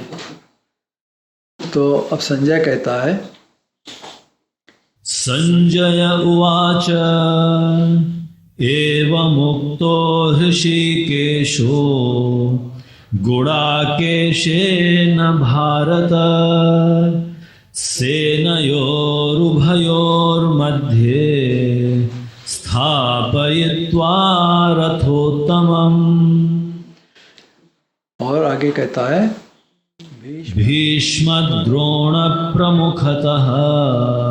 सर्वेषां च महीक्षितान् उवाच पार्थ पश्यैतान् समवेतान् कुरुनिति। संजय बोले, हे धृतराष्ट्र, गुड़ाकेश, अर्जुन का एक नाम था गुड़ाकेश, गुड़क ईश, गुड़क कहते हैं नींद, सोने को, नींद को, जो अपनी नींद का मालिक है, जितनी देर चाहे जग सकता है, जब चाहे सो जाए, वो मालिक है। गुड़ाकेश, गुड़क ईश। तो गुड़ाकेश के द्वारा ऐसा कहने पर कि हम सबको देखना चाहते हैं कौन कौन लड़ने आया हमसे, किस किसको मैं मारूंगा, ऋषिकेश श्री कृष्ण ने दोनों सेनाओं के बीच में, मध्य में, उस सुंदर रथ, ये श्वेत घोड़ों वाला से युक्त दिव्य रथ था, उसको खड़ा किया। मध्य में कहाँ खड़ा किया? जहां भीष्म, द्रोण सभी राजाओं के सामने, उनके सबके सामने जाकर खड़ा कर दिया। अभी देखिए यहां पर अर्जुन अपना गांडीव लेके गया वहां पर, देखें कुछ उनके मन में डर तो बैठे थोड़ा सा। तो रथ को ऐसा खड़ा करके श्री कृष्ण ने इस प्रकार कहा कि हे पार्थ, अर्जुन का नाम एक था पार्थ, प्रथा का जो पुत्र है वो पार्थ है। हे पार्थ, युद्ध के लिए एकत्र हुए इन कौरवों को देख। आगे कहते हैं, तत्रा पश्यत् स्थितान् पार्थः पितॄनथ पितामहान् आचार्यान् मातुलान् भ्रातॄन् पुत्रान् पौत्रान् सखींस्तथा श्वशुरान् सुहृदश्चैव सेनयोरुभयोरपि। कहता है प्रथा के पुत्र अर्जुन ने उन दोनों सेनाओं के मध्य में स्थित होकर क्या देखा? वो कौन थे जो दूसरी तरफ खड़े थे? वे थे उसके पिता के समान पित्रान, पिता के समान लोग थे, जो उसके दादाओं के समान थे। और गुरुजनों को देखा उसने, अपने मामा को देखा वहां पर उसने, अपने ताऊ को देखा, चाचा को देखा, और किनको देखा? भाइयों को देखा, पुत्रों को देखा, पौत्रों को देखा, चिल्ड्रन और ग्रैंड चिल्ड्रन सब खड़े थे वहां पर लड़ने के लिए। और मित्रों को देखा, इन लॉस को देखा, ससुरों को देखा, और सुहृदों को भी देखा। इन सबको उसने देखा।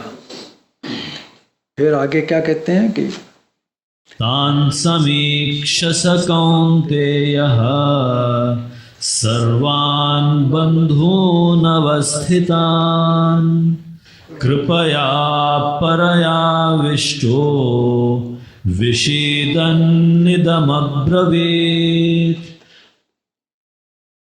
इस प्रकार उन सभी बांधवों को युद्ध में उपस्थित देखकर कुंती पुत्र अर्जुन ने अत्यंत करुणा से भरे हुए शोक करते हुए वचन कहे।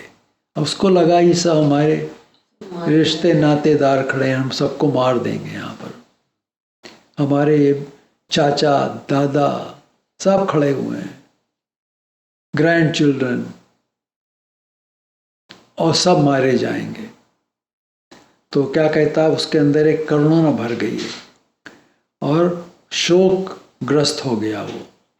और उसने क्या कहा? अर्जुन कहता है, अर्जुन उवाच दृष्ट्वेमं स्वजनं कृष्ण युयुत्सुं समुपस्थितं सीदन्ति मम गात्राणि मुखं च परिशुष्यति वेपथुश्च शरीरे मे रोमहर्षश्च जायते।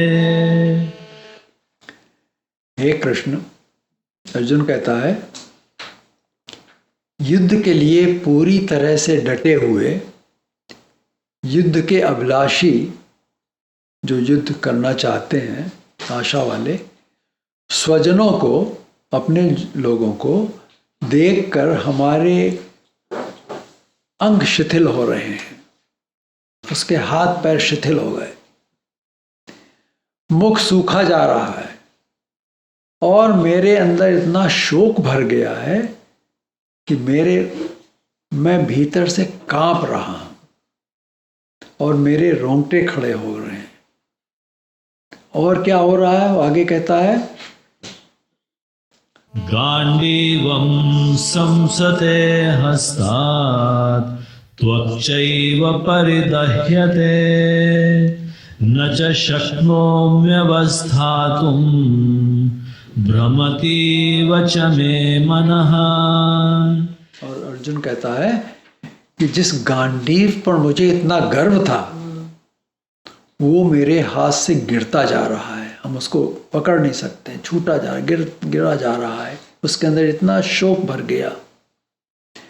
मेरी त्वचा, स्किन और मांस में जलन हो रही है। मेरे मन में भ्रम पैदा हो रहा है। भ्रम क्या? मैं युद्ध करूं या ना करूं, ये भ्रम उसके अंदर पैदा हो गया। मेरे पैर कांप रहे हैं और मैं खड़ा नहीं हो सकता हूं। मुझे कुछ भी समझ नहीं आ रहा है। और क्या कहता है? निमित्तानि च पश्यामि विपरीतानि केशव न च श्रेयोनुपश्यामि हत्वा स्वजनमाहवे। और हे केशव, मुझे जितने भी शगुन, निमित्तानि, बड़े जो हैं वो सब बड़े विपरीत शगुन दिख रहे हैं। अनऑस्पिशियस दिखाई दे, बातें दिखाई दे रही हैं। युद्ध में स्वजनों को मारने में कोई कल्याण नहीं दिखता हमको। ये दृश्य देखकर कि युद्ध में सारे मारे जाएंगे, अर्जुन घबरा गया। अभी तक युद्ध में औरों को मारने में वो कभी घबराया नहीं था। उसने बहुत युद्ध किए, बहुतों को हराया, परंतु जब युद्ध में अपने लोग सामने आ गए तो वो बहुत घबरा गया। और श्री कृष्ण से क्या कहता है आगे? न कांक्षे विजयं कृष्ण न च राज्यं सुखानि च किं नो राज्येन गोविन्द किं भोगैर्जीवितेन वा। कहता हे कृष्ण, न विजयम, न तो विजय कांक्षते, विजय चाहता हूं, च न राज्यम च सुखानि, और न मैं राज्य और सुख चाहता हूं, राज्य का सुख। हे गोविंद, हमें ऐसे राज्य से किम वा भोगे जीवितेन किम, क्या प्रयोजन है, अथवा ऐसे भोगों से और जीवन से भी क्या लाभ है। हे कृष्ण, नहीं तो मुझे युद्ध में विजय चाहिए और न ही राज्य चाहिए और न सुख चाहिए। हे गोविंद, उस राज्य से, उस भोग से और उस जीवन से क्या लाभ है जिसमें ये सब मारे जाएंगे। आगे फिर कहता है, येषाम् अर्थे कांक्षितं नो राज्यं भोगा सुखानि च त इमेव स्थिता युद्धे प्राणां त्यक्त्वा धनानि च। क्योंकि जिनके लिए हमने ये राज्य, भोग और सुख की इच्छा कही थी, वे सभी अपने धन और प्राणों को हाथ में लिए हुए युद्ध में खड़े हुए हैं। They are ready to die. Arjun ने ऐसा क्यों कहा? क्योंकि मनुष्य जो भी करता है वो अपने संबंधियों के लिए करता है कि नहीं? दूसरों के लिए नहीं करता है, अपने ही लोगों के लिए करता है, अपने बच्चों के लिए, अपने माता पिता, फैमिली के लिए, एक्सटेंडेड फैमिली के लिए, उन्हीं के लिए करता वो। अगर अपने संबंधी ना हो तो हम किसी के लिए खड़े नहीं हो सकते हैं। किसके लिए खड़े होंगे हम? अगर कोई संबंधी है ही नहीं, सब मार दिए गए, तो हम क्या करेंगे फिर? मनुष्य मित्रों और संबंधियों को दिखाता है कि वो कितना बड़ा है कि नहीं? बड़ा, किसी ने बड़ा घर बना लिया तो पार्टी होती, सब जिनको जानते सबको बुलाओ, दिखाओ क्या क्या हमने किया है, देखो इसमें। बाहर वालों को तो नहीं बुलाता ना। तो ये अपने संबंधियों के लिए ही करता है मनुष्य। तभी अर्जुन कहता है कि अगर इनको मारकर राजा बन भी गया मैं, तो जिनको मैं दिखाना चाहता कि मैं राजा हूं, वे सब मारे जाएंगे। दुर्योधन को कैसे कहेंगे मैं राजा बन गया, देख तो इसको मैंने जीत लिया, वो तो मारा गया। किसको कहेंगे हम? वो दुर्योधन को उसके संबंधियों और उसके पक्ष में जो लड़ने आए हैं उनको दिखाना चाहता है कि मैं राजा हूं, परंतु वे तो सब मारे जाएंगे, तो फिर मैं किसको दिखाऊंगा? इसलिए हमें युद्ध नहीं करना चाहिए। ये अर्जुन का विचार था। यहां अर्जुन क्या कर रहा है? दलीलें दे रहा है? दलील मतलब अपना अपना, हाँ, वो आर्गुमेंट कर रहा है कि युद्ध नहीं करना चाहिए। कि जब उसने देख लिया ये सब खड़े हैं हमारे लोग, तो भगवान कृष्ण से आर्गू कर रहा है, उसको पॉइंट दे रहा कि ये पॉइंट है, इसलिए हमको युद्ध नहीं करना चाहिए। पर यहाँ सोचना है कि क्या इसके पहले अर्जुन ने युद्ध नहीं लड़े थे? उसने दुर्योधन आदि को, विराट के यहाँ सबको हरा दिया था। जब बृहणलला बना था और विराट के यहाँ जब उन्होंने आक्रमण किया था कौरवों ने, तो सबको हरा दिया था उसने। परंतु उसे अब युद्ध करने में चिंता हो गई। पहले कितनों को मार मार कर वो महारथी बना। महारथी कौन है? जो दूसरों को मार मार के अपना जीतता है। किरात जो शिव थे, वो भील के रूप में आए थे उससे लड़ने के लिए। तो लड़ने में उसे कोई डर नहीं था। उसने किरात को हरा कर धरा दिया, तभी तो उसको शिव ने अपना धनुष दिया था। वो सदा युद्ध के लिए तैयार रहता था। तो आज वो कांप क्यों रहा है? कुछ लोग युक्ति देते हैं कि वो बृहन लला के रूप में 1 वर्ष अज्ञातवास में जो रहा, इसलिए उसमें ये भाव आ गया। आप लोग जानते हैं ना क्या हुआ? जब वो गया था, अज्ञातवास में था, तो वो एक औरत के रूप में बना गया था, रहने लगा था और डांसिंग सिखाता था विराट के पुत्री को। तो बिल्कुल औरत की तरह रहता था वो। तो लोग कहते हैं उसके अंदर लगता है ये बात बैठ गई, इसलिए उसको ये डर लग रहा है। परंतु उसने उसी समय के अंतिम दिन पर, जब बृहन लला उस टाइम पर जो लास्ट डे था अज्ञातवास का, दुर्योधन आदि को विराट के यहाँ हरा दिया था। जब विराट का बेटा गया, कहता मैं लड़ने जाऊंगा, तो अर्जुन कहता चलो हम तुम्हारा साथ देने जा रहे हैं। फिर तो अर्जुन ने जो शस्त्र अपने रखे थे सब पेड़ से उतारे, अपना रथ बुलाया उसने और उसको लेकर के फिर उस सबसे लड़ा वो, और सबको उसने मूर्छित कर दिया। उनके सबके पट्टे उतार के ले गया, सबको हरा दिया उसने। तो अगर ऐसा होता तो वहाँ वो कैसे जीतता? अगर उसके अंदर ये भाव बैठ गया होता, बृहन लला का फेमिनिन भाव आ गया होता, तो वहाँ वो लास्ट डे पे जीतता कैसे? हो वहाँ युद्ध नहीं करना चाहता था। क्योंकि अब यहाँ क्यों नहीं युद्ध करना चाहता? अगले श्लोक में बताते हैं।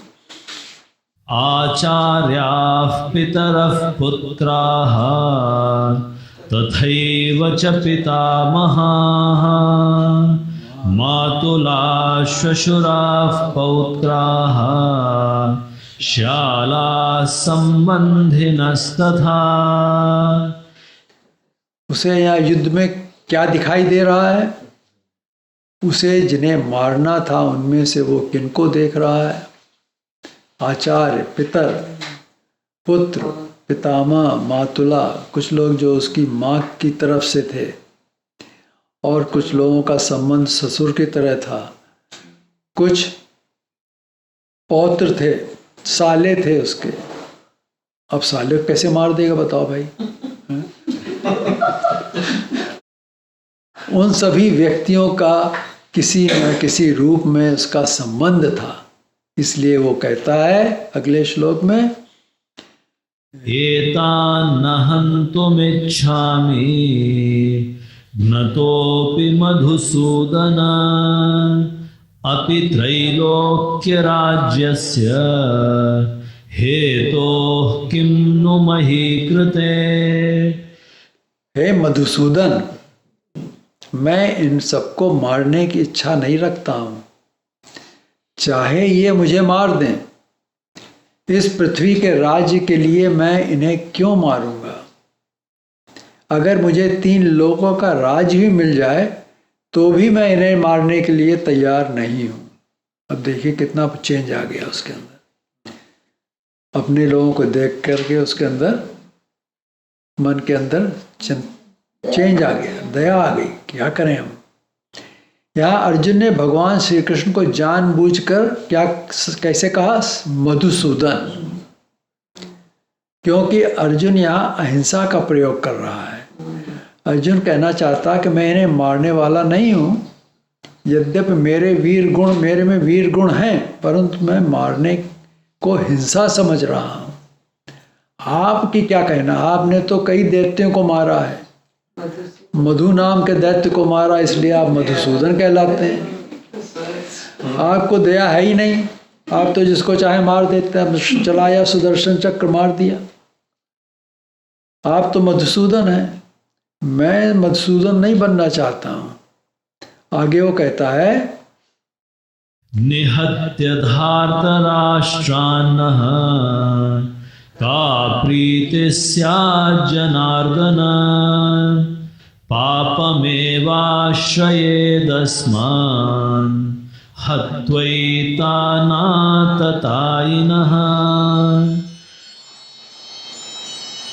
अब अर्जुन भगवान श्री कृष्ण को दूसरे नाम से पुकार रहा है, जनार्दन। कहता है जनार्दन, जनार्दन किसको कहते हैं? जनानम आर्धयति, जो जनों की रक्षा करता है। जनता जनार्दन कहते हैं ना, जो जनता की रक्षा करता है जनार्दन है, जो रक्षा करने वाला है। अर्जुन कहता है कि आप जनार्दन हैं, आप में दया है, आप पृथ्वी की रक्षा करने वाले हैं, फिर आप मारने की इच्छा क्यों करते हैं? धृतराष्ट्र के पुत्रों को मारकर हमें क्या प्रसन्नता होगी? यद्यपि ये आतताई हैं। विशिष्ट स्मृति में शास्त्र में लिखा है, अग्निद गर्दश्चैव शास्त्र पाणिर्ध नपहाम क्षेत्र दारा अपहृता षडेते आतितायिना। कि जो किसी को आग लगा देता है, लोग लाइफ जला देते हैं, नहीं जला देते हैं, किसी को विष दे देता है, हथियार लेकर दूसरे के ऊपर हमला करता है, मार देता, तलवार से काट दिया सर, दूसरे का धन छीन लेता है, रॉबरी करता है, जो किसी के खेत छीन लेता है, लैंड एक्वायर कर लेता है, या किसी की पत्नी छीन लेता है, ऐसे 6 प्रकार के लोग, उनको आतताई कहते हैं। आतताई के मतलब टेररिस्ट। ये 6 तरह से ये टेररिस्ट होते हैं, ये शास्त्र कहता है। और अर्थशास्त्र के अनुसार इन्हें मारने में कोई पाप नहीं है। ये जो अर्थशास्त्र है उसमें कहा गया है कि इनको मार देना चाहिए, क्योंकि ये समाज के लिए हानिकारक है। परंतु धर्मशास्त्र के अनुसार किसी को मारना पाप है, हिंसा करना पाप है। इन आतताइयों को मारकर हमें फिर भी पाप लगेंगे। क्यों लगेंगे? अगले श्लोक में कहता है, तस्मान्नार्हा वयं हन्तुं धार्तराष्ट्रान् स्वबान्धवान् स्वजनं हि कथं हत्वा सुखिनः स्याम माधव। अब यहाँ अर्जुन भगवान कृष्ण को कहता, माधव, आप तो माधव मायापति हैं, आप तो अपनी शक्ति से सबको सुखी रखना चाहेंगे, मुझे भी वैसे ही करना चाहिए।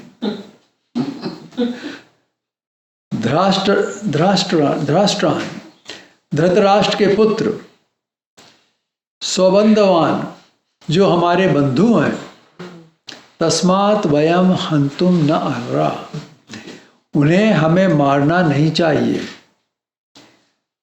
ही स्वजनम हत्या कथनम, अपने ही रिश्तेदारों को मारकर कथम सुखानि स्याम, हम कैसे सुखी हो सकते हैं।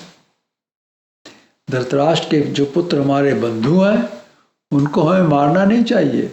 हम उन्हें मारने योग्य नहीं हैं। उन्हें मारकर हम कैसे सुखी हो सकते हैं। मनुष्य को संसार के अंदर समाज में रहना होता है। उस समाज जो हमारे आने से पहले ही बना था, हमने समाज नहीं बनाया, हम समाज में पैदा हुए।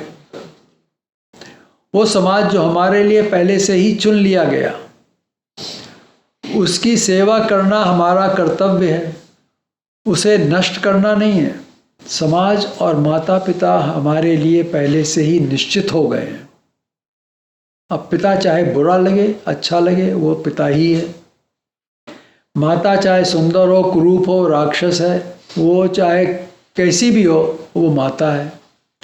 अब तो सेवा करनी ही है। ये हमारा धर्म, स्वधर्म, तो हमारा धर्म पहले से ही चुन लिया गया है। तभी तो देखिए पहले हमने क्या बताया था, कितने धर्म है, पिता धर्म, पत्नी धर्म, पुत्र धर्म, हर तरह के धर्म है। ये सब हमारे लिए चुने गए हैं। अर्जुन इसी बात को कहता है कि वे स्वजन हमारे चुने नहीं हैं, हमने नहीं उनको चुना है, वो तो अपने आप ही स्वजन बन गए हैं। तो यहाँ अर्जुन कहना चाहता है कि वे और हम सभी एक ही कुल के हैं।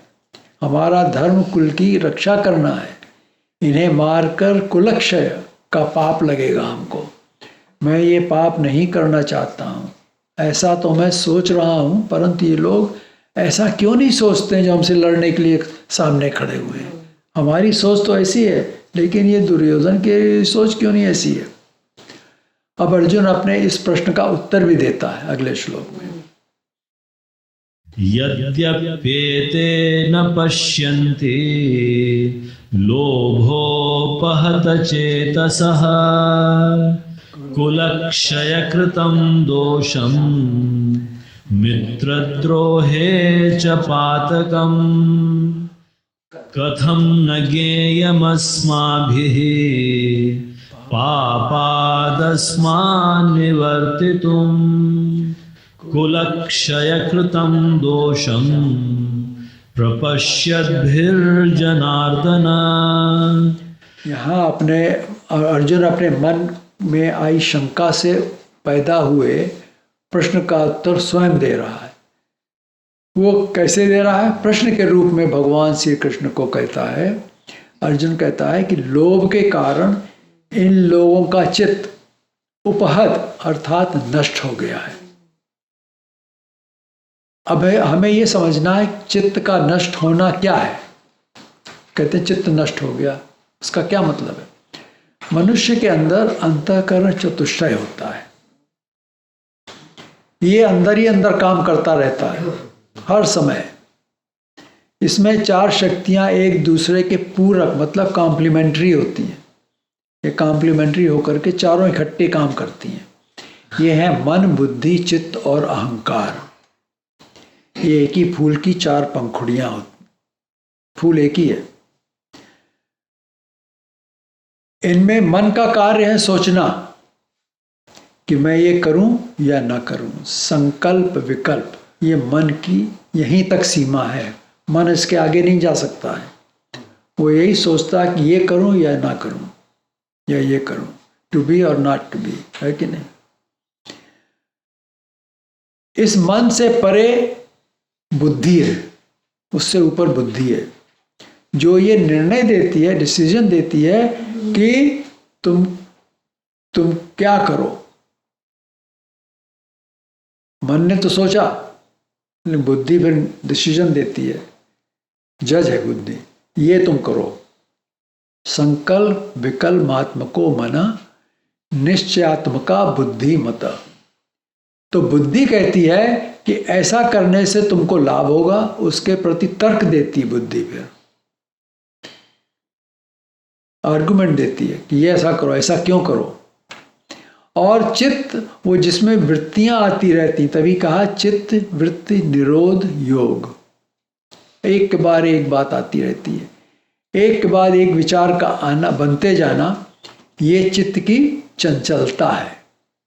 इसलिए प्रायश्चित करते हैं जिससे मन पूर्व स्थिति में आ जाए। प्रायश्चित, पहले की स्थिति में चित्त आ जाए। परंतु कभी कभी काम, क्रोध, लोभ के कारण किसी एक विचार आने के बाद चित्त में आगे की वृत्तियां नहीं रहती हैं। इसे कहते हैं चित्त भ्रष्ट, नष्ट हो गया। अब चित्त अब ये चित्त उस एक वृत्ति पर ही अटक गया। आगे की बात नहीं आई चित्त के अंदर। समझ रहे हैं आप? नॉर्मल क्या है, एक के बाद एक बात आए, लेकिन जब एक पे अटक गया जाके चित्त, फिर आगे नहीं। इसको कहते हैं चित्त भ्रष्ट हो गया। इस प्रकार चित्त एक विचार पर ऐसे अटक जाता है कि उसके आगे के कार्य बंद हो जाते हैं, आगे सोच ही नहीं सकता आदमी कुछ।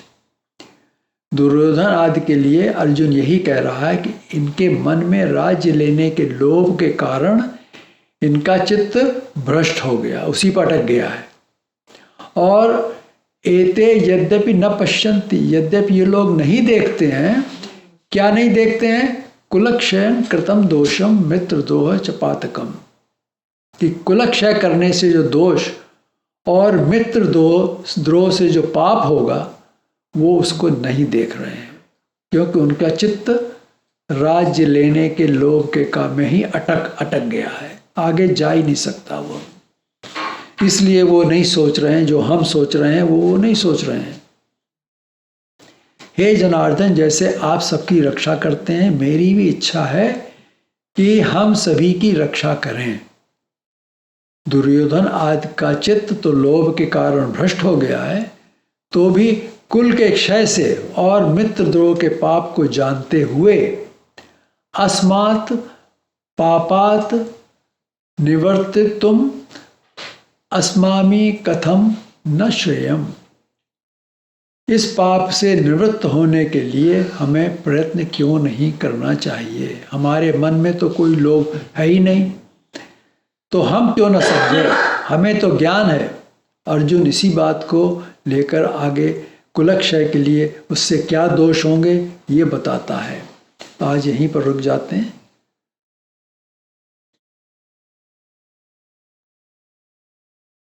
ये चलता रहेगा। ये अर्जुन विषाद योग है। अर्जुन के मन में जो विषाद पैदा हो गया, दुख पैदा हो गया, वो उसका वर्णन यहाँ पे है। जब विषाद आ गया तो क्या होता है? मन के अंदर ऐसे विचार आने लगते हैं जो मनुष्य जो करना है वो नहीं कर पाता है। तो फिर आगे चलेंगे।